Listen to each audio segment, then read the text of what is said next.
Hello and welcome to another episode of India. Bonjour et bienvenue dans un nouvel épisode de l'Inde et la gauche mondiale. Si vous découvrez l'émission, n'oubliez pas de cliquer sur le bouton d'abonnement. Pensez également à devenir membre YouTube, à soutenir l'émission sur Patreon ou à faire un petit don en utilisant le lien dans la description. Permettez-moi d'accueillir notre invité de ce soir, le professeur Richard D. Wolff. Le professeur Wolff est un économiste américain de renom, marxiste et analyste très apprécié. Professeur Wolff, bienvenue à nouveau dans l'Inde et la gauche mondiale. Avec plaisir, heureux d'être de retour. Je voulais commencer par la guerre. Je veux me concentrer sur la guerre. Peut-être qu'une bonne façon de commencer serait d'entendre vos réflexions. Quelle est votre analyse de la guerre jusqu'à présent? Ensuite, je poserai mes questions de suivi.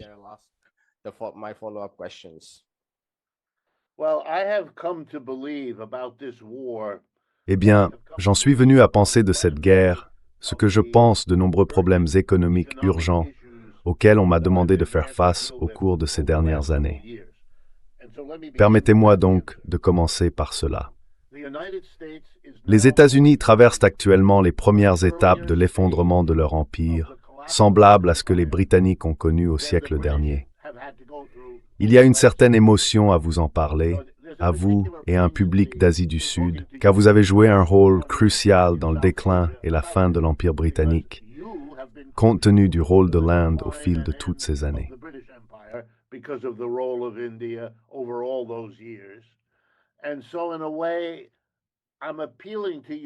Et donc, d'une certaine manière, je fais appel à votre compréhension du fait que votre histoire a été pendant un certain temps liée au déclin de l'Empire britannique.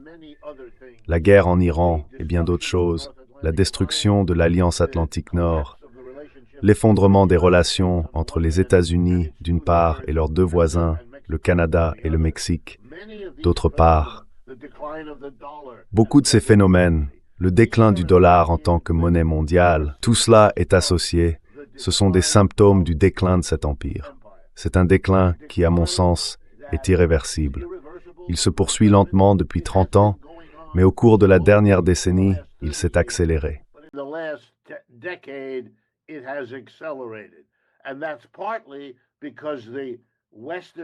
Et cela tient en partie au fait que le capitalisme occidental ne s'est jamais vraiment remis du crash de 2008 et 2009.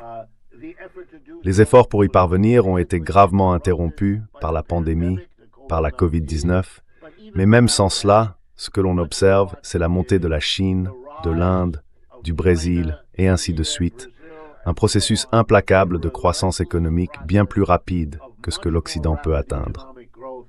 Pour vous donner un exemple, l'année dernière, en 2025, les États-Unis ont connu une croissance d'un peu plus de 2%. L'économie chinoise a progressé d'environ 5%. Peu importe que les chiffres soient exactement justes, ce sont des indicateurs approximatifs.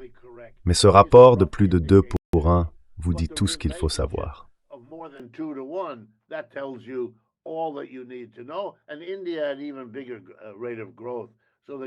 Et l'Inde a connu un taux de croissance encore plus élevé, si bien que l'écart était encore plus grand. On ne peut pas avoir cela année après année pendant 30 ans, comme nous l'avons eu, sans transformer radicalement la scène économique, la situation. Je vais vous donner un autre exemple, puis je m'arrêterai. Tous les pays du monde et presque toutes les entreprises actives dans l'économie mondiale repensent tout. Parce que nous n'avons plus une situation où la grande majorité des pays, s'ils cherchent un partenaire commercial, un partenaire d'investissement ou une subvention de quelque nature que ce soit, se tourneraient normalement vers Londres, New York ou Paris. Et maintenant, ils s'y tournent encore.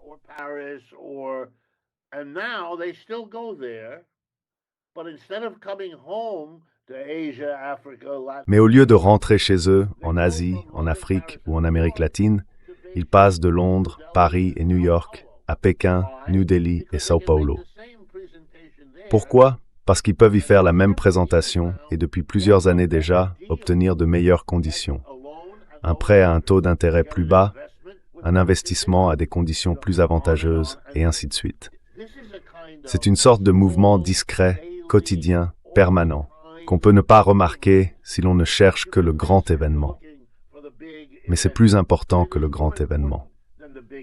Et tout cela m'amène à dire qu'une grande partie de ce que les dirigeants de l'Occident, en particulier les dirigeants américains, ont dû faire, c'est essayer tant bien que mal de faire face au déclin.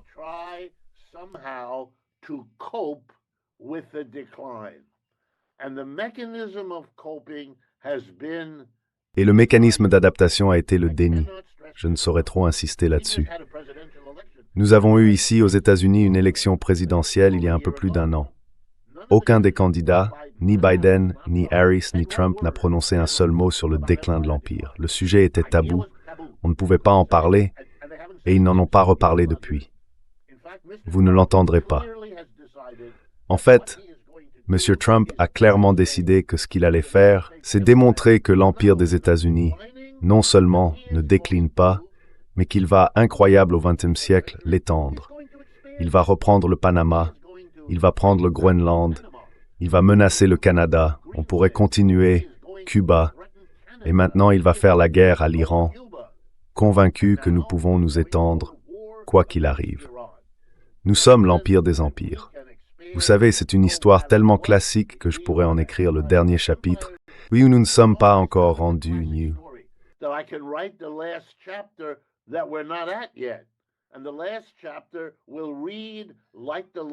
Et le dernier chapitre ressemblera à celui de tant d'autres empires. Dans leur déclin, ils ont dépassé les bornes. Ils ont mal compris les limites qui se refermaient sur eux et ont fait un effort de trop. Je ne suis pas encore certain que cet effort de trop soit l'Iran, mais ce que je peux vous dire d'important, c'est que cela pourrait l'être. Et rien que le fait que cela puisse l'être montre où nous en sommes, quel que soit le dénouement en Iran. Les États-Unis ne peuvent plus faire ce qu'ils faisaient auparavant. Ils n'ont même pas compris, dans leur empressement, à réfuter l'hypothèse de l'Empire en déclin. Ils ne s'y sont même pas correctement préparés. Et maintenant, alors que je suis assis ici à New York, nous sommes submergés d'informations sur le manque de préparation de l'attaque contre l'Iran. Cette opération a été motivée par des calculs politiques et n'a même pas été menée au niveau des capacités dont disposent les États-Unis.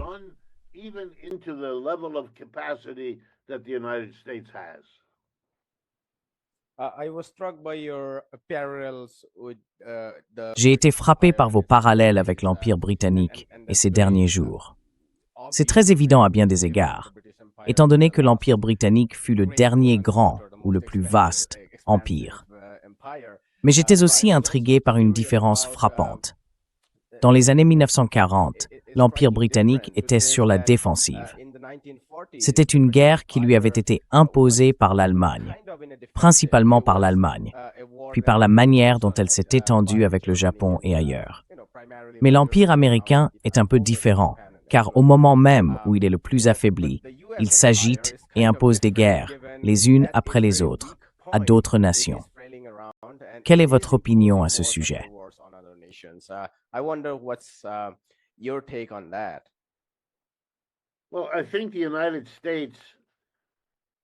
Eh bien, je pense que la direction des États-Unis ne serait pas d'accord avec vous, et je ne suis pas sûr qu'elle ait tort sur ce point.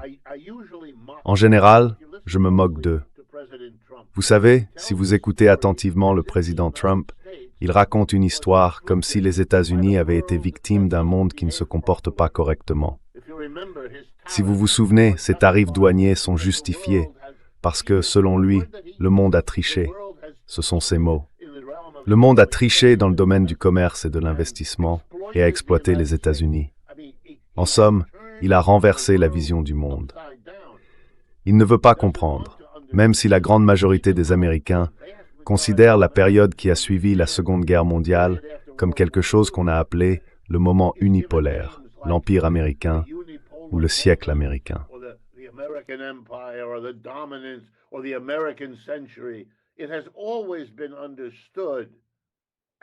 Cela a toujours été compris, comme vous le dites, comme un signe de force. Et pendant la majeure partie de la seconde moitié du XXe siècle, c'était effectivement fort. Mais depuis au moins 15 ans, on entend un battement constant. Et vous savez, de nos jours, le temps passe vite. Mais depuis 15 ans, tout semble converger pour suggérer quoi? Le déclin de l'Empire. Donc l'ironie, c'est qu'il faut soit l'accepter, soit le nier.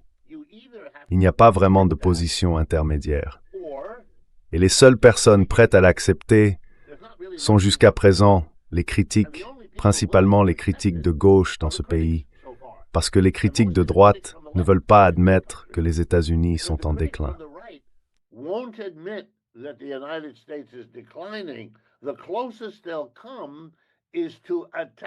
Le plus près qu'ils en viendront, c'est d'attaquer le reste du monde et de le blâmer pour tous les problèmes. Et quels sont ces problèmes? Je dois vraiment expliquer cela aux gens. L'économie américaine est dans le pire état que j'ai connu de ma vie. Je suis né ici, vous pouvez le voir à mes cheveux gris. J'ai déjà un certain vécu. C'est catastrophique. Par exemple, mes étudiants, car j'enseigne encore à l'université, ont beaucoup de mal à trouver un bon emploi. Quand je suis sorti de l'université, il ne m'était jamais venu à l'esprit que je ne trouverais pas un bon emploi. Je n'aurais peut-être pas eu l'emploi de mes rêves, mais j'aurais eu un bon emploi. J'aurais pu, si je l'avais souhaité, me marier et avoir des enfants.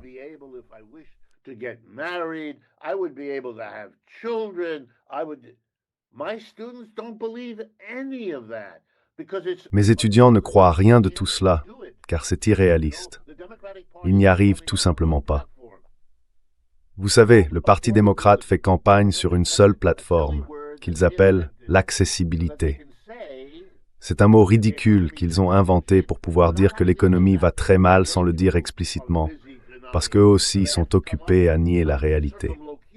Ils doivent donc trouver une sorte de détour rhétorique autour de cette idée d'accessibilité, comme si c'était une condition tombée sur les gens, telle la pluie un jour nuageux. Vous savez, c'est puéril. Mais ce sur quoi les républicains comptent, c'est rien de moins qu'une explosion du colonialisme, une sorte de nous nous moquons de l'ordre international fondé sur des règles.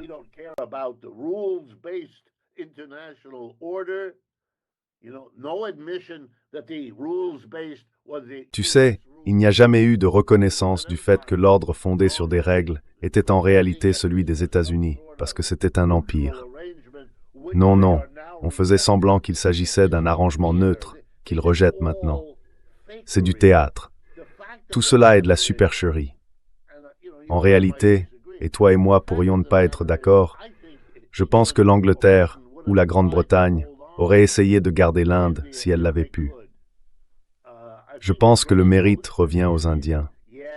Oui, les Britanniques, après avoir mené une guerre, étaient affaiblis et tout cela. Mais soyons honnêtes, les Premières et Secondes Guerres mondiales ont été le produit final d'une compétition entre empires européens.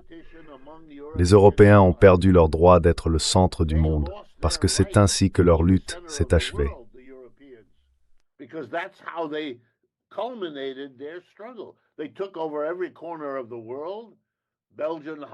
Ils ont pris le contrôle de chaque coin du monde. La Belgique, la Hollande, les États-Unis, la Grande-Bretagne, la France, et ils ont fini par se détruire les uns les autres, littéralement se détruire les uns les autres, créant ainsi l'espace, sans l'avoir voulu, pour que la Chine, l'Inde et bien d'autres pays puissent enfin se libérer et montrer qu'ils peuvent croître, se développer, faire de la haute technologie et tout le reste que les Européens s'imaginaient être les seuls capables de faire. Il y a une faiblesse, mais elle est recouverte d'une immense et épaisse croûte idéologique, une prétention à la force. Regardez, prenons l'Iran comme exemple. La manière dont l'Iran fait face à la supériorité aérienne américaine. Les États-Unis ont des avions, des missiles et tout le reste.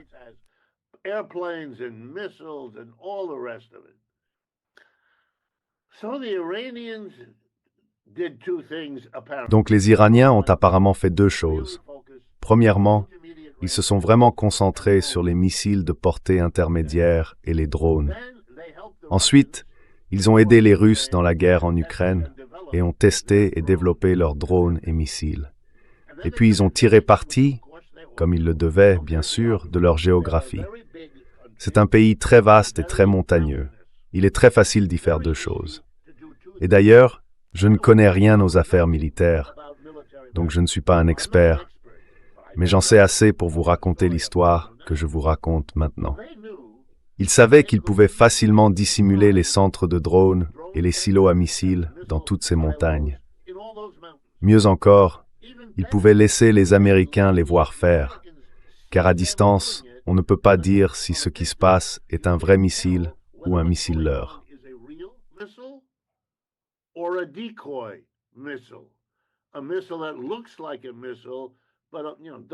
Un missile qui ressemble à un missile, mais qui ne coûte rien. Alors, que peuvent faire les États-Unis? Ils y vont et bombardent quoi? Ils ne le savent pas. Pendant ce temps, les Iraniens sont entourés d'ennemis dans des endroits évidents. Israël est un très petit pays. On peut y lancer n'importe quoi, ça tombera et causera des dégâts, car c'est densément peuplé et petit. Toutes les autres menaces militaires sont les bases américaines à Bahreïn, au Qatar, aux Émirats arabes unis, à Oman, ailleurs. Et tout le monde sait où elles se trouvent. Alors les Iraniens tirent sur elles. Vous comprenez? Ils ont compris quoi? Ils ont compris comment surmonter leurs désavantages face à un pays qui les menace depuis les années 1950, lorsque les États-Unis ont renversé Mossadegh lors de cette révolution orchestrée par l'Occident. Le Shah était l'instrument de l'Occident.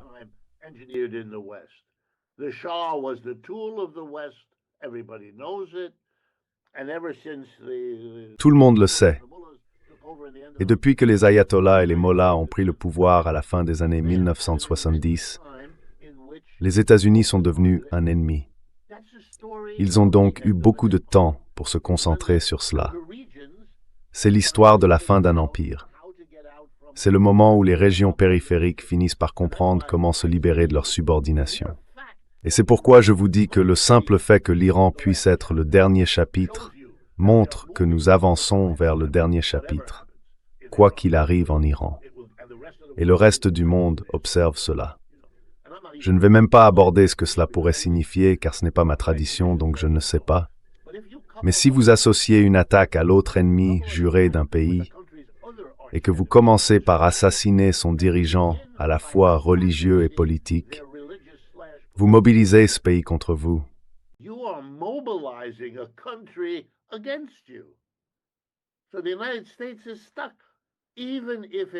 Ainsi, les États-Unis sont dans l'impasse. Même s'ils gagnent, entre guillemets, ils auront une population qui restera rebelle de 1000 façons et pour toujours. Quelle sorte de victoire est-ce là? Et dès que l'on se pose cette question, on se rend compte que M. Trump a été très flou sur ce qu'il veut ou sur ce à quoi il serait prêt à se résigner. Cela amène à se demander si tout cela n'a pas été fait simplement pour un avantage politique. Avec une économie faible et un scandale sexuel autour de M. Epstein, que je suppose que votre public connaît, il lui faut aussi, comme c'est souvent le cas pour les dirigeants politiques, quelque chose pour détourner l'attention de la population de l'économie et du scandale Epstein. Et une guerre en Iran, même mauvaise, même perdue, offre une distraction, au moins pour quelques jours ou quelques semaines.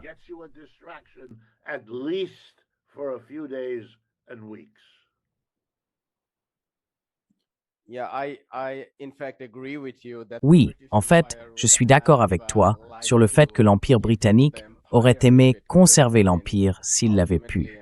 Je veux dire, au fond, les empires ne renoncent pas si facilement, car les acteurs qui les composent en sont les bénéficiaires. Les fonctionnaires civils britanniques en Inde, par exemple, qui dirigeaient tout sur le sous-continent, vivaient comme des rois.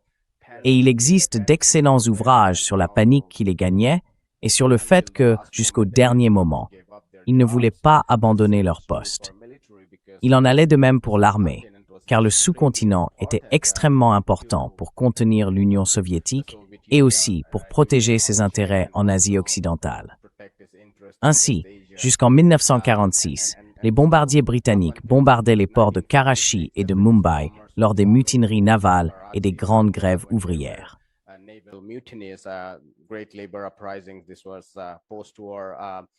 C'était une période de troubles d'après-guerre en Inde britannique. Le militantisme ouvrier atteignait un niveau record à l'échelle mondiale, mais aussi dans le sous-continent. Et ensuite, il y avait des bombardements. Donc je pense que vous avez tout à fait raison sur ce point. Professeur Wolf, je voulais vous demander, ou plutôt orienter un peu cette conversation vers l'économie intérieure des États-Unis, étant donné que toutes les analyses sur l'impact de la guerre sont négatives pour l'économie américaine. L'inflation des consommateurs, les raffineries de pétrole, qui doivent probablement acheter le brut à un prix 2 fois plus élevé qu'auparavant. Il est monté à 120. L'impact sur les exploitations agricoles, car c'est maintenant la saison du soja. Et les engrais viennent du Golfe Persique. Et les prix des intrants en engrais s'envolent. Excusez-moi.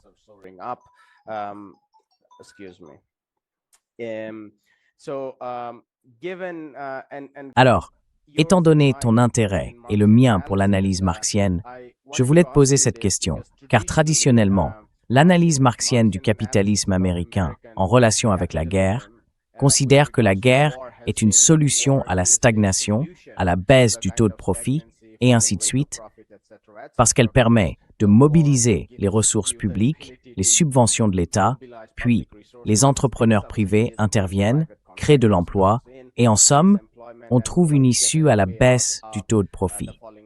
Or, maintenant que la guerre fait rage, à un moment où l'économie américaine n'est plus ce qu'elle était dans les années 1950, 1960 ou même 1970, mais qu'elle est au plus bas, il me semble que l'impact de la guerre sur l'économie n'est pas une solution à la stagnation, mais probablement un glas.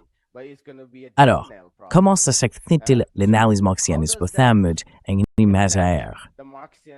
Analysis about American capitalism with regards to war. Well, even with Keynesian. Eh bien, vous savez, même dans l'analyse keynésienne, tout comme dans l'analyse marxiste, on peut poser une question très simple, ce que vous venez de faire. Permettez-moi simplement de la formuler un peu différemment. Si vous avez une surcapacité typiquement capitaliste, en d'autres termes, si vous souffrez d'une économie, comme toutes les économies capitalistes, où l'on embauche des travailleurs que lorsque cela est rentable, le profit est la règle. Le profit est la mesure de votre réussite. Et donc, aucun capitaliste n'investira ni n'embauchera autrement. Or, pour la société dans son ensemble, avoir des millions de personnes au chômage et d'immenses capacités productives laissées à l'abandon, ne servant à rien, c'est le comble de l'irrationalité. Is the height of irrationality. Those people want a job, and we need. Ces personnes veulent un emploi, And we need the output. et nous devons leur en donner un. Enjoy the income. Nous avons besoin de la production, et ils ont besoin du revenu que procure le travail. Socially, Donc socialement, le problème du capitalisme, c'est que nous ne devrions pas avoir à respecter la règle du profit, car elle nous laisse de côté. Eh bien, je vais vous donner un exemple. La Réserve fédérale estime qu'à l'heure actuelle, environ 1/5 à 1/4 de la capacité productive des États-Unis est inutilisée. C'est la Réserve fédérale, pas une institution de gauche. C'est donc leur mesure. Nous avons un taux de chômage officiel de 4,4%. Cela signifie, malgré tous les problèmes que pose ce chiffre, que si la population active est de 170 millions de personnes, ce qui est le cas, et que le taux de chômage est de 4,4%, cela représente environ 8 millions de personnes officiellement sans emploi. that means 8 million people are unemployed officially. So we have 8 million people who want. Nous avons donc 8 millions de personnes qui veulent travailler, et nous avons, disons, 20% de nos outils, équipements et matières premières disponibles pour qu'elles puissent travailler avec et dessus. Mais le profit empêche que cela se produise. Personne ne peut en tirer un profit, donc cela n'arrive pas. Ce qui se passe avec la guerre, c'est que la guerre peut être, elle n'a pas à l'être, mais elle peut être, la solution irrationnelle à ce problème dans le capitalisme. Ce n'est pas que le capitalisme résolve ces problèmes, car il y a cette ironie que les gens en Amérique connaissent très bien. La façon de sortir d'une terrible récession économique dans ce pays, c'est d'aller tuer beaucoup de gens, ses propres citoyens, des étrangers. Pendant la Seconde Guerre mondiale, en 1940-41, vous avez pris des millions de chômeurs. Grown people, foreign people. You put it, in World War II, in 1940-41, you took millions of unemployed, which the system had not been able to find work for. Le système n'avait pas réussi à leur trouver du travail. On en a mis la moitié en uniforme et l'autre moitié à fabriquer les uniformes dans les usines. D'accord. Le problème est résolu, mais il l'est par un projet de mise à mort. Voilà la première chose à garder à l'esprit. La deuxième, c'est que cela ne fonctionne que si votre système a une capacité suffisante pour répondre aux dépenses publiques liées à la guerre. Vous savez, nous avons eu ce problème aux États-Unis. Nous n'avions pas beaucoup de marge de capacité excédentaire. Aujourd'hui, nous en avons encore moins, mais pour une autre raison. Ce n'est pas que notre économie ou notre industrie n'était pas assez développée. Elle l'était très bien. Mais notre industrie a désormais quitté les États-Unis et parti en Inde, en Chine, au Brésil et ailleurs. Nous avons donc des limites réelles de capacité industrielle.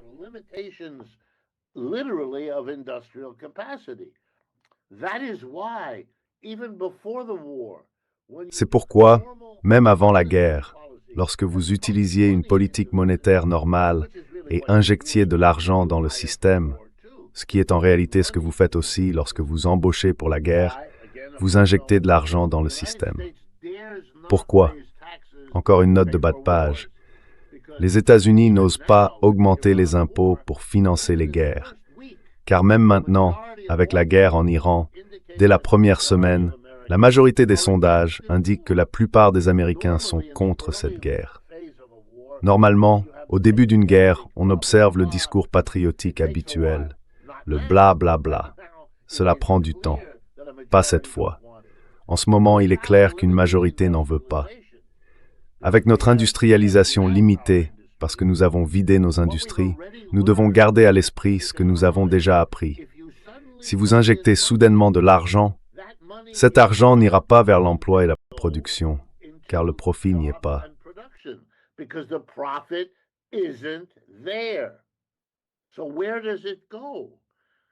Alors, où va cet argent? Voilà la beauté de la chose, le marché boursier. C'est là que l'argent est canalisé. Et ensuite, tout est pris, enfin j'exagère, mais la majeure partie est absorbée par le marché boursier. Nous avons donc de l'inflation, non pas dans l'économie réelle, mais dans la bourse. Nous n'avions pas cela pendant la Seconde Guerre mondiale. L'argent dépensé pour cette guerre allait dans l'économie réelle. Et cela a provoqué une crise, car une grande partie de la capacité industrielle devait être réorientée vers l'effort de guerre, si bien que la seule façon de gérer la baisse de l'offre de biens de consommation fut de faire quelque chose que, en tant que marxistes, nous devrions apprécier. Les États-Unis ont suspendu le marché. L'inefficacité du marché constituait un tel obstacle que Roosevelt, le président, a déclaré « plus de transactions de marché ». Nous allons tirer des similes de birth as carried ou jasmine ou repartic. Coupon books and hand them out to Americans. And if you want to buy, there was a whole list of commodities. Et si vous vouliez acheter quelque chose, il y avait toute une liste de produits de base. Viande, sucre, lait, essence pour votre voiture, un tas d'articles essentiels pour lesquels il fallait avoir un coupon imprimé par le gouvernement. Tout commerçant qui vous vendait un litre de lait contre de l'argent aurait été arrêté et mis en prison. C'était un crime. Et que faisait le gouvernement? Il distribuait des carnets de coupons en fonction des besoins de chaque famille. Si vous aviez de jeunes enfants à la maison, vous plus de coupons pour le lait. Si vous étiez un couple âgé, vous n'en receviez pas, et ainsi de suite. En d'autres termes, le marché n'était plus le distributeur. Le gouvernement intervenait et distribuait les coupons à chacun selon ses besoins.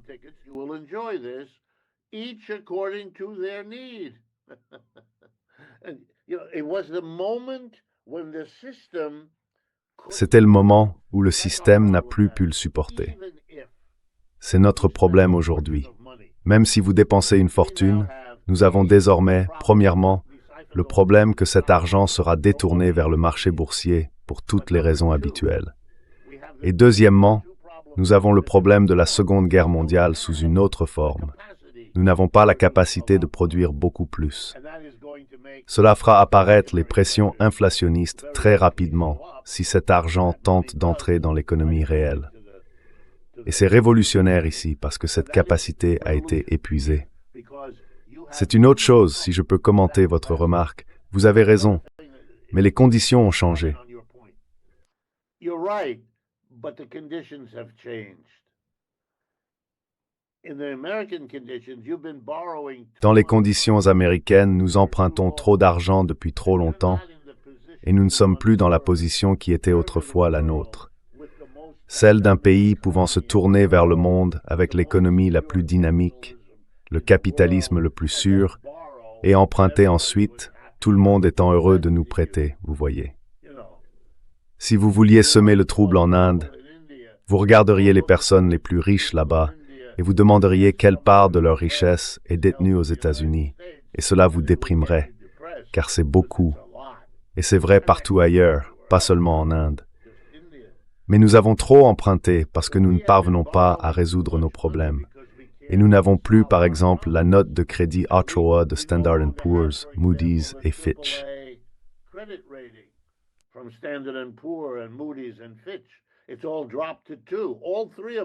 Tout est tombé à 2. Les 3 nous ont rétrogradés. Qu'est-ce que ça signifie? Ça veut dire que vous ne pouvez plus emprunter comme avant. Si vous voulez emprunter beaucoup, vous devrez payer des taux d'intérêt plus élevés. Mais vous ne pouvez pas avoir de taux d'intérêt plus élevés car cela provoquerait une récession ici, et c'est trop dangereux politiquement. C'est la réalité. Donc, même s'ils le voulaient, d'ailleurs, nous allons voir cette expérience pour contrer le déclin de l'Empire. Monsieur Trump, j'espère que cela est connu en Inde, a proposé que le budget militaire, désormais appelé le département de la guerre, au lieu du département de la défense, soit augmenté de 900 milliards de dollars cette année à 1,5 billion de dollars l'année prochaine. From $900 billion this year to $1.5 trillion next year. That's an increase of $600 billion on a base. C'est une augmentation de 600 milliards de dollars sur une base de 900 milliards. Cela fait une hausse des 2 tiers, d'accord? Qu'est-ce qu'il dit? Ils disent que ces militaires lui ont dit, si tu veux prendre le Panama, l'Iran, le Groenland, le Canada, tu n'as pas l'armée pour ça. Pas du tout. D'accord. Mais il était aussi censé améliorer la note de crédit. Il ne peut pas. Les droits de douane étaient censés rapporter l'argent nécessaire pour financer les dépenses de défense. Mais tout ce qu'ils ont rapporté, c'est 150 milliards. Et ils sont maintenant inconstitutionnels.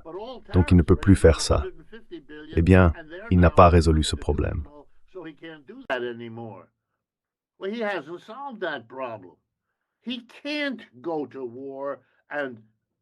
Il ne peut pas partir en guerre sans résoudre ses problèmes. Et même s'il le pouvait, il se retrouverait confronté à toute une nouvelle série de difficultés à cause de celles qu'il a héritées.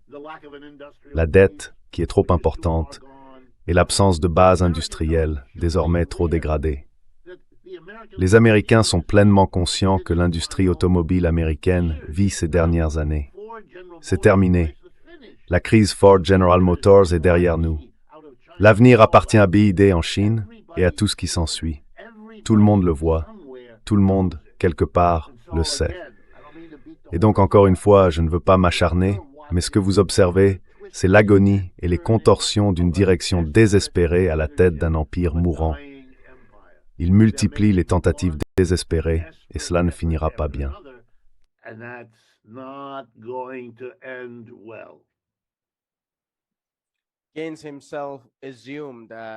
Keynes lui-même partait du principe que la solution résidait dans la dépense.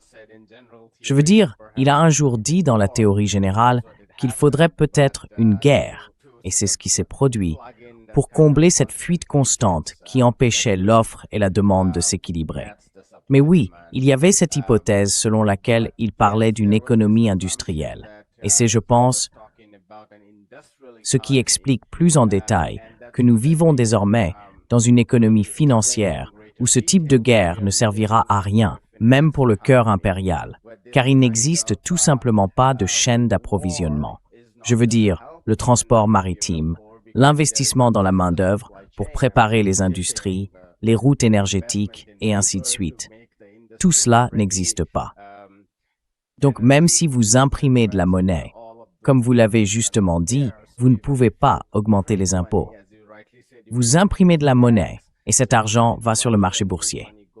À mesure que les actions de Raytheon, Boeing et d'autres montent, l'argent finit dans les poches des grands actionnaires.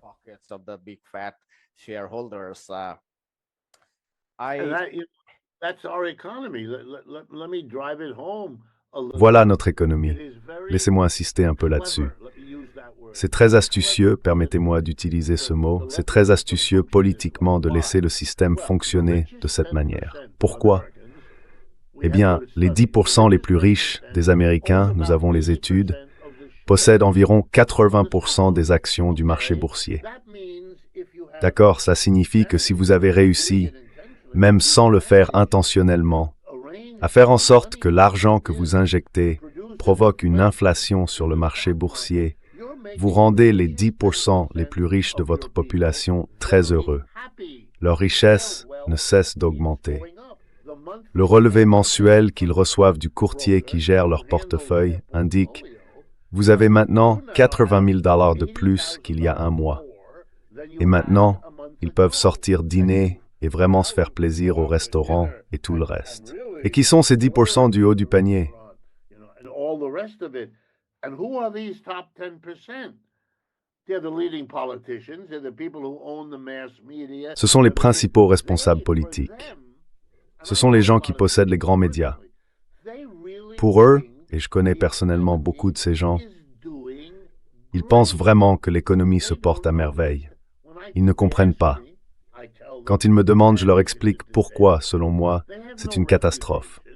Ils n'ont aucune réfutation, aucun argument à opposer. Ils font d'ailleurs ce que fait Scott Bessent, notre secrétaire au Trésor. Chaque fois que quelqu'un lui pose une question difficile, il répond « Regardez le marché boursier ». Eh bien oui, mais c'est une réponse idiote. Tout ce que cela fait pour quelqu'un doté d'un minimum de bon sens, c'est de se demander comment est-il possible que la majorité des gens continuent de répondre à chaque sondage que l'économie est une catastrophe, que l'économie pose problème.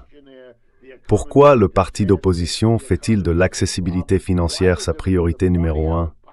Parce que c'est ce qui va lui rapporter des voix, imbéciles.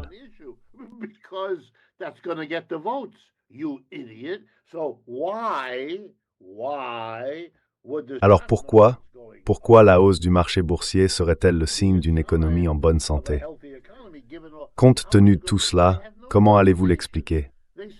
Ils n'ont aucune explication. Ils veulent simplement que vous croyiez que ce qui se passe sur le marché boursier reflète et constitue une bonne mesure du bien-être de l'économie. Or, en tant que professeur, je peux vous dire que ce n'est jamais vrai. Ils ne le savent pas. Ils n'étudient pas ce sujet. Mais cette simple supposition montre que vous ne savez même pas assez de choses pour vous inquiéter de la question. Pourquoi cela se produit-il? Vous savez, c'est très très sérieux. Et je dirais, eh bien, je sais qu'il existe une relation complexe entre l'Inde et la Chine, et qu'il en a toujours été ainsi. Je le comprends. Mais l'impact ici, aux États-Unis, jusqu'à présent, a été que la conscience des Américains est que d'une manière ou d'une autre, la Chine's got problem.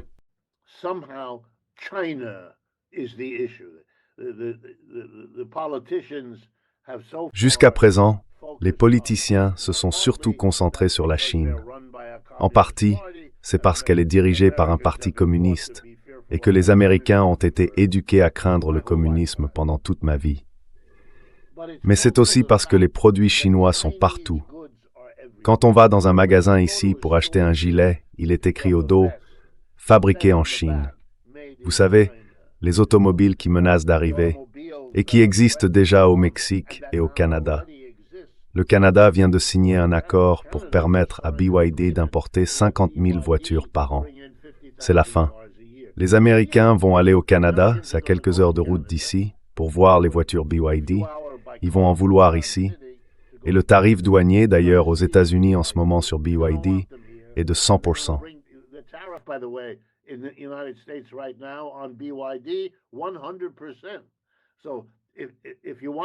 Donc, si vous voulez acheter une voiture BYD pour 30 000 $, ces 30 000 $ vont en Chine pour payer la voiture. Un autre 30 000 $, soit 100%, doit être versé à l'oncle Sam pour que vous puissiez l'obtenir. Donc personne ne l'achète.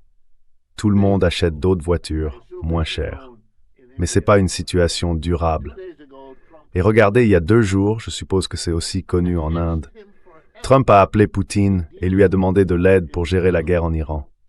Là, il faut vraiment, oui, il faut sourire. Il faut se dire, voilà à quel point la situation est désespérée, à quel point elle l'est. Les Russes l'ont rapporté. Ils ont trouvé cela amusant. Aux États-Unis, presque aucun mot, aucune couverture médiatique, parce que cela détruit l'image d'autosuffisance.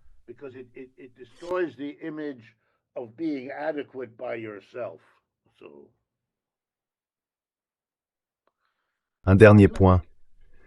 Je pense que l'on assiste à un changement dans la conscience de la classe ouvrière américaine.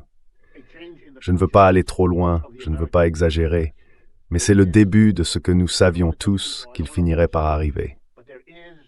Il y a maintenant de véritables signes d'une classe ouvrière consciente d'elle-même en tant que classe ouvrière et consciente que le gouvernement est contrôlé et possédé par une autre classe.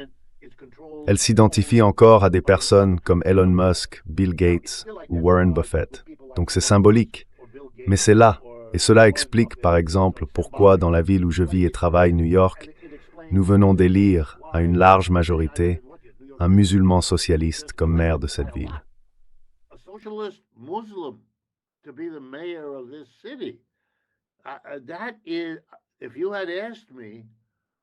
C'est-à-dire que si vous m'aviez demandé il y a 1 an, est-ce possible? Je vous aurais répondu non, ce n'est pas possible. Et je pense que j'ai dû apprendre que la classe ouvrière est, on le voit dans les grèves à travers le pays, on le voit dans un rassemblement du Parti démocrate qui n'a en réalité rien à voir avec la classe ouvrière, qui la repousse autant qu'il le peut. C'est vraiment le parti de Clinton et tout ce qui va avec.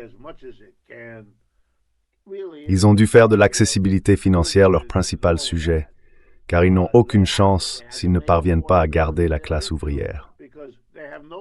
Et cela donne, ici on les appelle les progressistes, aux socialistes, à l'intérieur du Parti démocrate des opportunités qu'ils n'avaient pas eues depuis 50 ans.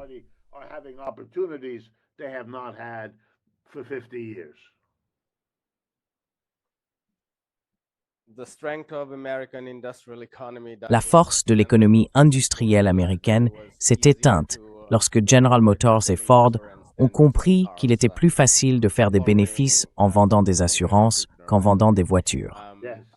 Je reprends d'ailleurs ce point à Greta Krippner. Et oui, à propos des conditions du marché pétrolier, pour faire le lien avec ce que tu disais sur les analystes qui n'ont aucune idée du pétrole ni de l'état réel de l'économie. Ils n'ont aucun argument contraire, mais ils continuent de croire que tout fonctionne à merveille, peut-être parce que leur richesse a augmenté, parce qu'ils font partie de ces 10% les plus riches, voire même du 1%. Mais concernant les conditions du marché pétrolier, un chroniqueur, je ne crois pas que c'était Martin Wolf, il avait écrit un autre article.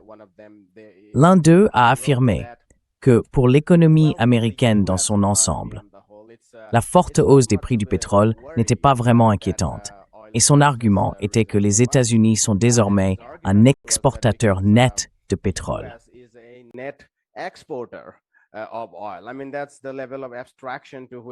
Je veux dire, c'est le niveau d'abstraction auquel ils en arrivent, sans parler de l'effet distributif de l'ensemble.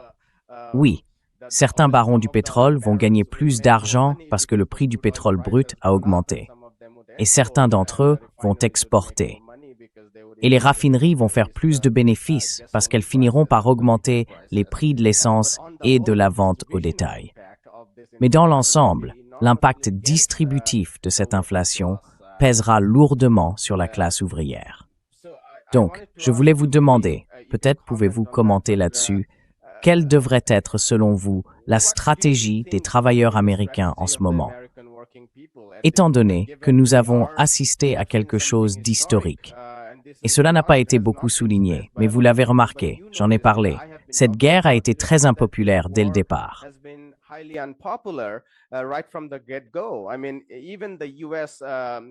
Je veux dire, même la guerre des États-Unis contre l'Irak, l'occupation de l'Irak, nous avons vu une énorme mobilisation. Mais dans l'ensemble, elle n'a commencé à devenir impopulaire que progressivement. une fois que la résistance a commencé à infliger des pertes et que, vous savez, les cercueils rentraient au pays. Mais cette guerre-ci a été impopulaire dès le départ. Donc, pour quelqu'un ancré dans la culture marxienne, ou dans n'importe quelle culture d'ailleurs, qui réfléchit à la condition des gens en général, nous devrions poser la question, que devons-nous faire? Que peut-on faire? Alors, selon vous, que devrait faire la classe ouvrière? Comment devrait-elle s'organiser? Vers quels horizons devrait-elle se tourner? Eh bien, je suis très heureux que vous posiez la question, car cela me permet de vous donner la réponse telle que je la vois. La classe ouvrière américaine a fait de grands progrès.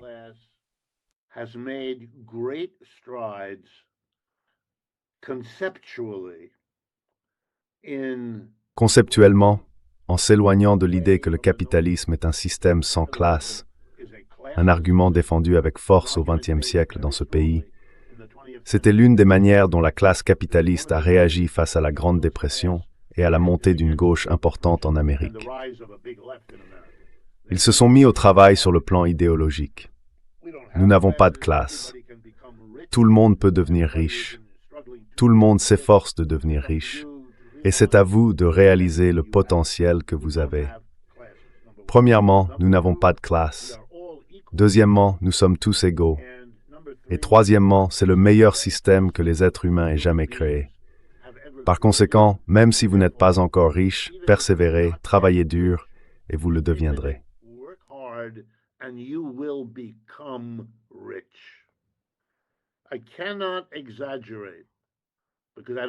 Je ne peux pas exagérer, parce que je ne sais pas comment ça sera perçu par ton public, à quel point cette façon de penser est devenue importante. Chaque journal, chaque politicien, chaque dirigeant d'entreprise, chaque professeur, chaque instituteur enseignait cette idéologie. Si tu ne l'enseignais pas, tu étais renvoyé. Alors tu l'enseignais et il n'y avait rien d'autre. Si je comprends bien les mouvements révolutionnaires, il faut deux choses.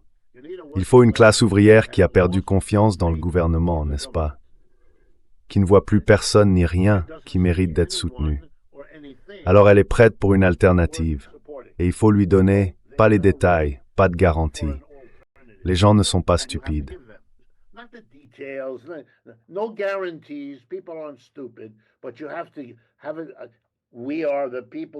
Mais il faut l'avoir.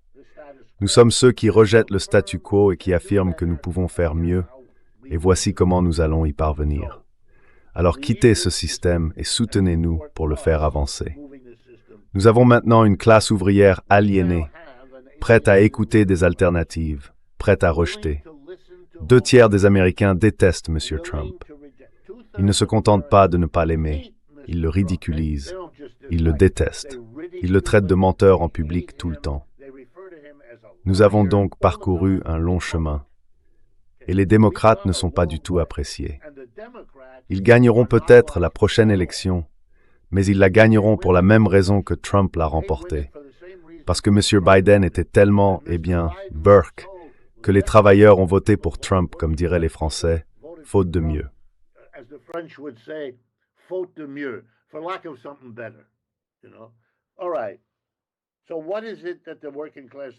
Très bien. Alors que doit faire la classe ouvrière?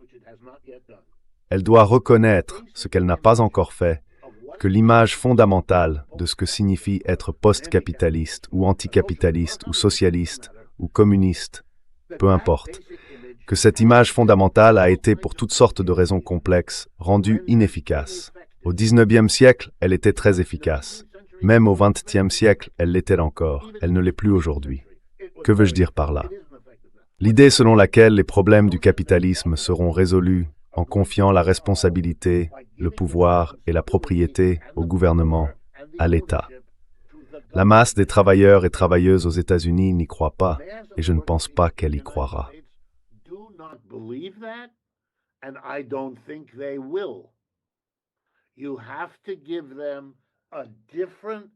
Vous devez leur donner une image différente.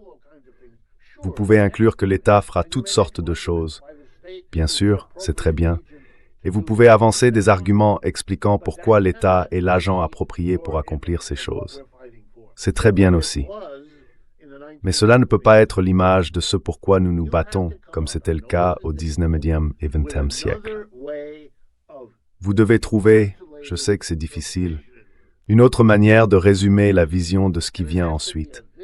Et il faut que ce soit une vision à laquelle les gens puissent dire « oui, ce serait mieux, mieux pour le pays, mieux pour moi ».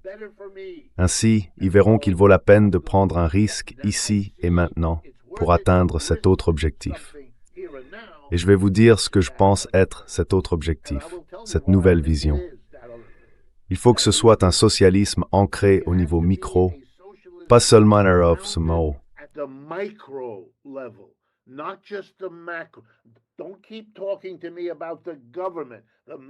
Ne continue pas à me parler du gouvernement, de la situation macroéconomique.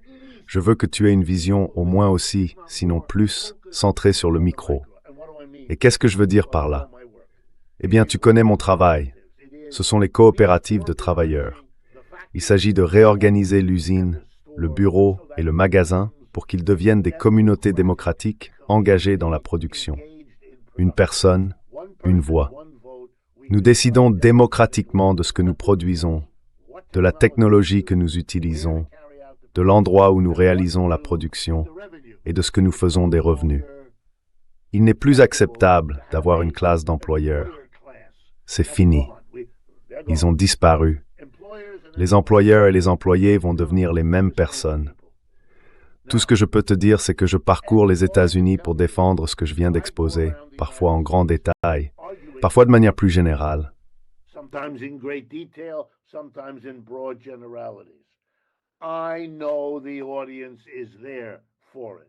Je sais que le public est là pour ça, tu vois.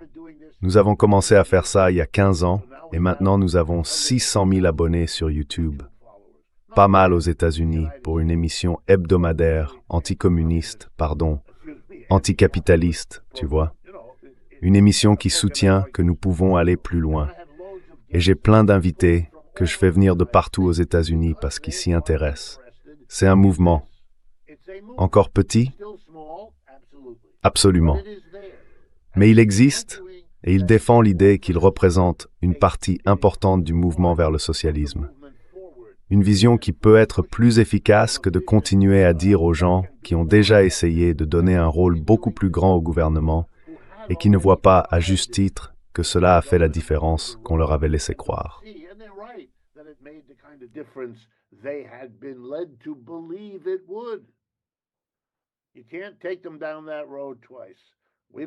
On ne peut pas les emmener deux fois sur cette voie. Cela signifie que nous devons nous détacher de l'image de l'État comme solution. Quelques mois avant sa mort, Lénine a prononcé un discours très célèbre. Il a dit « Nous avons accompli beaucoup. Nous avons fait une révolution et mis la classe ouvrière à la tête du gouvernement. Mais ce que cela nous a donné, c'est un État ouvrier sur une base capitaliste, le capitalisme d'État. Nous devons maintenant franchir l'étape suivante. » Et il a parlé des coopératives ouvrières.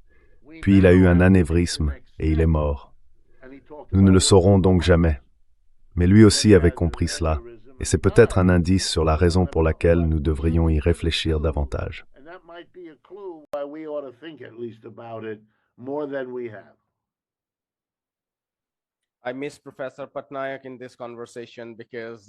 L'absence du professeur Patnaik me manque dans cette conversation, car lorsque vous parliez de ce qu'il faut faire au sein du noyau impérial pour reconstruire un monde au bord duquel nous nous trouvons clairement, je pensais à la question parallèle de ce qu'il faut faire dans le Sud global et dans le reste du monde.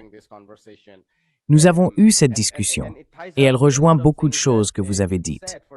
Par exemple, augmenter le budget militaire de quelques 900 milliards de dollars américains à 1,5 billion aurait un impact énorme sur le Sud global, car imprimer autant de dollars et les inonder du Sud global selon des trajectoires précises obligerait ces pays à absorber cet argent s'ils veulent maintenir la croyance.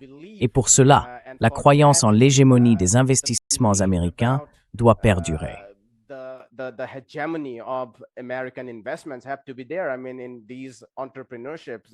Je veux dire, lors de ces réunions sur l'entrepreneuriat, l'une à Singapour, on a demandé aux principaux entrepreneurs combien d'entre vous détiennent réellement des actifs en dollars?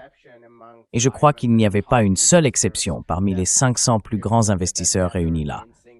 Cet empire fondé sur le dollar s'effondrait une fois que cette croyance disparaîtrait. C'est une croyance illusoire. Bien sûr, c'est comme la croyance en Dieu. Mais cette croyance est forte, extrêmement forte. Et tant qu'elle persiste, le dollar survit. Alors, comment construire des alternatives? Ce sont des discussions pertinentes.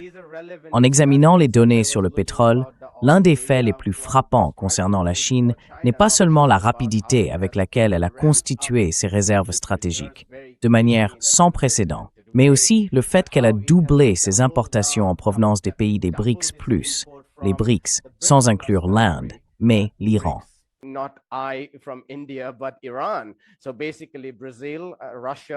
En gros, les importations du Brésil, de la Russie et de l'Iran ont augmenté.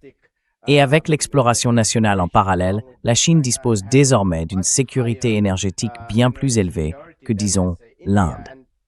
Cela nous amène donc à nous interroger sur ce qu'il faudrait faire dans le reste du Sud global à mesure que nous traversons ces phases finales. Peut-être qu'il faudrait un épisode entier entre le professeur Prabhat Patnaik et vous à ce sujet. Je voudrais conclure en vous posant une question simple, car je veux respecter votre temps. Si vous pouviez vous adresser directement aux colons iraniens, nous faisons cela parce que nous avons reçu de nombreux professeurs iraniens dans notre émission, pas un seul, mais plusieurs. Que leur diriez-vous?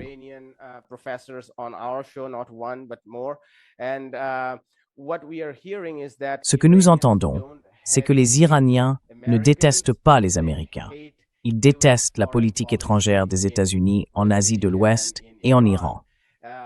Mais des générations d'Américains ont été trompés par les médias traditionnels, amenés à croire que les Iraniens détestent les Américains et que des slogans comme « Mort à l'Amérique », qui signifient en réalité « Mort à la politique étrangère américaine », ont été complètement mal interprétés. Ainsi, tout comme les Iraniens ne détestent pas les Américains, la plupart des Américains ne devraient probablement pas détester les Iraniens. Nous sommes dans une situation où, compte tenu de l'impopularité de la guerre, beaucoup d'Américains ne détesteraient pas les Iraniens. Et bien sûr, l'inverse est vrai. Mais nous avons tout de même une guerre. Alors, si des Iraniens regardent cette émission, quel serait votre message en tant qu'Américain?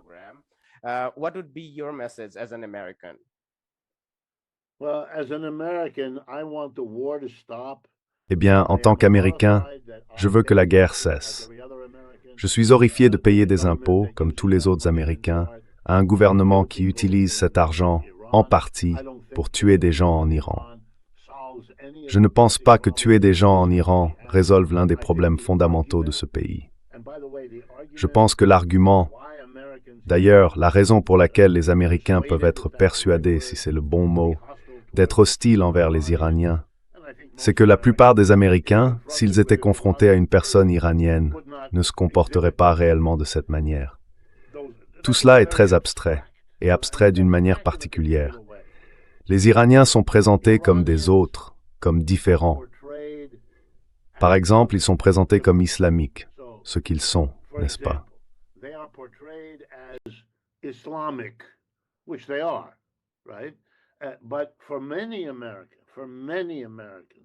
Mais pour beaucoup d'Américains, l'image de l'islam est celle de quelqu'un qui va jeter une bombe dans votre boutique la semaine prochaine, ou de quelqu'un qui va faire quelque chose d'horrible.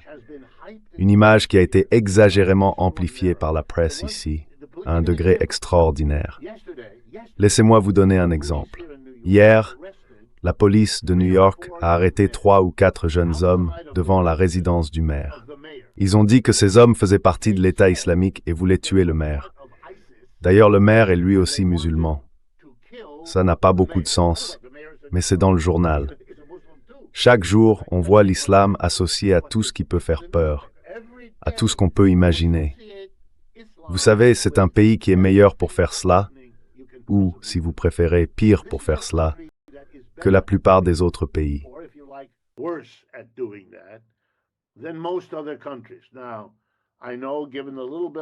Je sais bien, compte tenu du peu que je comprends des tensions entre musulmans et hindous au fil des années, que vous n'avez peut-être pas besoin d'entendre ce que je vais dire. Mes parents sont européens. Mon père était français, ma mère allemande. Je parle ces langues, mais je vis en Amérique. Je suis né ici, je suis en Amérique. J'ai compris cela pour la première fois, et je vais vous raconter une très courte histoire. Il y a un village dans le Massachusetts, près de l'endroit où je travaille, qui possède un quartier historique où les premiers colons européens sont arrivés au XVIIe siècle et se sont installés dans ce petit village au bord d'une rivière. Ils ont restauré les maisons pour qu'elles ressemblent à ce qu'elles étaient lorsqu'elles ont été construites au XVIIe siècle.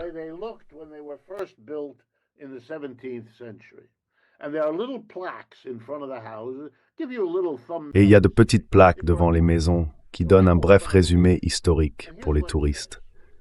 Alors je m'approche et j'en lis une, et voici ce qu'elle dit.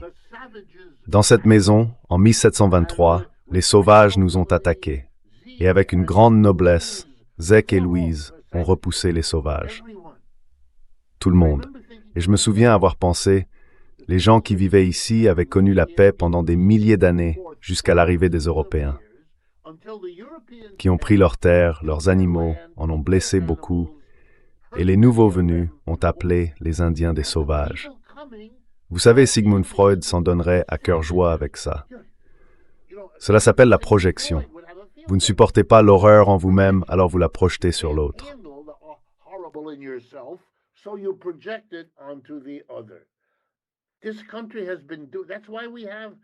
Ce pays a été, c'est pourquoi nous avons, la moitié de la raison pour laquelle nous avons nos problèmes raciaux, c'est que les personnes blanches continuent de projeter leur horreur sur des gens à la peau brune ou noire. Vous savez, c'est une maladie culturelle très répandue dans ces pays. Elle doit être surmontée par un vaste programme de rééducation. Il n'y a pas, enfin, je ne peux pas, non, cela doit être interdit. Il faut, dans les écoles et partout ailleurs, parler constamment des mauvaises conséquences d'une telle façon de penser et des meilleurs résultats que l'on obtient dans sa propre vie en s'ouvrant à différentes cultures et à d'autres manières de penser. C'est une richesse. C'est comme passer d'un régime composé uniquement de lentilles toute la journée à un régime où l'on peut assaisonner les lentilles avec un morceau de poisson ou un légume.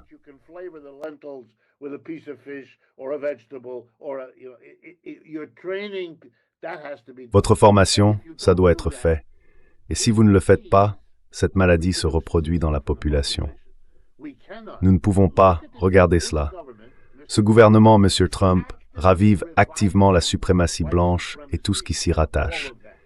Vraiment, il fait systématiquement le contraire de ce qu'il faudrait faire. Et le problème s'aggrave. Je n'ai aucun doute là-dessus, il s'aggrave. La capacité à diaboliser l'immigrant, réfléchissez-y. C'est un pays qui a tué tous les peuples autochtones, les a anéantis. Nettoyage ethnique. Vous savez, si vous venez un jour aux États-Unis, vous pourrez visiter une soi-disant réserve. Nous en avons encore quelques-unes. Elles sont horribles, terribles. Elles présentent les pires taux d'alcoolisme et de maladies, et en somme, nous les avons tous tués.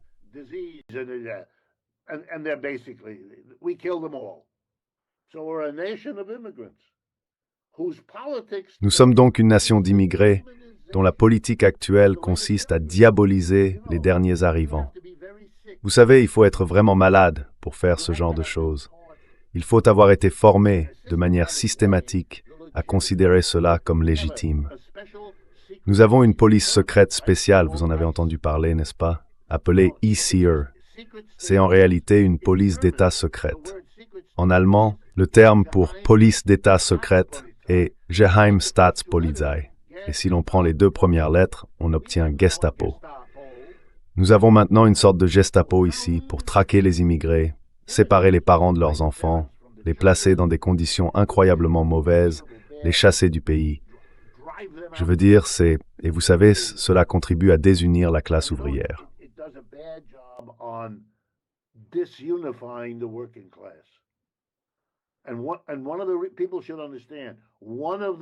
L'une des choses que les gens devraient comprendre, c'est que l'une des forces soutenant la diabolisation des immigrés est la classe capitaliste, car les immigrés ont été à l'avant-garde de nombreuses luttes ouvrières. Les exclure du mouvement ouvrier américain, dans l'esprit de certains employeurs, semble être une solution à leurs problèmes. Ce qu'ils ne comprennent pas, parce qu'ils ne sont pas marxistes, c'est que la classe ouvrière américaine, habituée à exiger des salaires plus élevés que ceux de ses immigrés, ne prendra pas les emplois que ces derniers quittent. Ils se retrouvent donc face à un problème. Ils espèrent que l'intelligence artificielle le résoudra en supprimant ces emplois, mais cela rendrait une grande partie de la classe ouvrière blanche superflue. C'est ce qu'ils craignent, et c'est aussi une opportunité pour la gauche.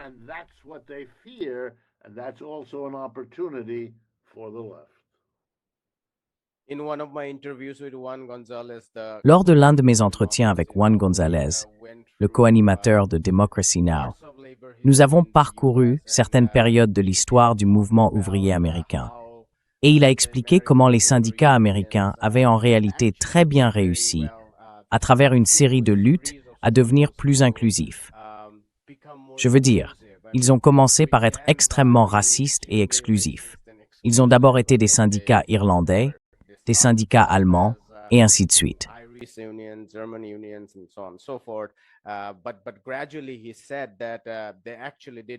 Mais peu à peu, il a dit qu'ils avaient en fait très bien réussi à s'éloigner de cet héritage racial.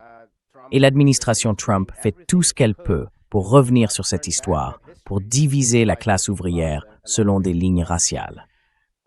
Professeur Wolf, je vais m'arrêter là. C'était une conversation fascinante. Je n'ai pas envie d'arrêter, mais je dois respecter votre temps. Merci beaucoup. J'espère que le professeur Padnaik va bien. Oui, il va bien. En fait, j'ai eu quelques difficultés le mois dernier et j'ai fait très peu d'émissions. Mais je vais bientôt reprendre ces conversations. Nous faisons aussi plus d'émissions maintenant. Donc oui, nous allons bientôt reprendre ces discussions.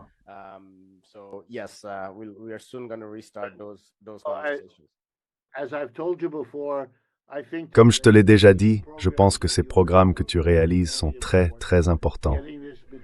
Diffuser ce contenu est crucial, plus que tout ce que je peux imaginer à ce stade. Le public est là, le besoin social est là, le moment historique est là.